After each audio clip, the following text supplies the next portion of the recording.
আসসালামু আলাইকুম। আমি ফিশ কারি রান্না করছি,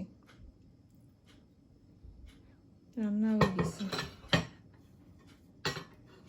এখন আপনার লগে শেয়ার করলাম, রান্না কমপ্লিট হয়ে গেছে।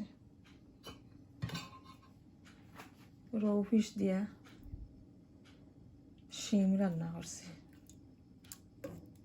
দেখো আপনারা, আলু এড করছি, আলু এড করছি শিমের মাঝে। আলু আর শিম দিয়া রান্না করছি, খুব মজা হয়েছে।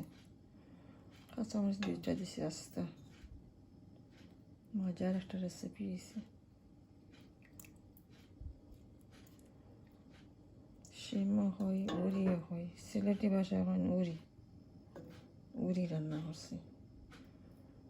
রৌ ফিশ দিয়ে উড়ি রান্না করছি।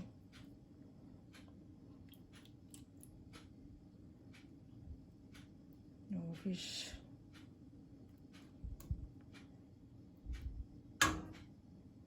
আজকে আর এসে বেশি আর হতে পারছি না, রান্না হয়ে গেছে।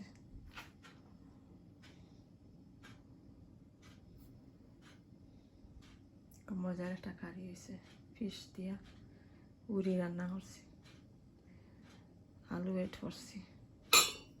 রৌ ফিশ দিয়া উড়ি রান্না করছি, আলু দিয়া রান্না করছি। উড়ি, আলু আর রৌ ফিশ পরিমাণ মতো সব মশলা দিয়ে রান্না করছি। স্বাদ মতো লবণ দিছি। দেখো আমার ভিডিও, মাই কুকিং ভিডিও। শিম রান্না ইয়ামি, খুব মজা হয়েছে। আসসালামু আলাইকুম।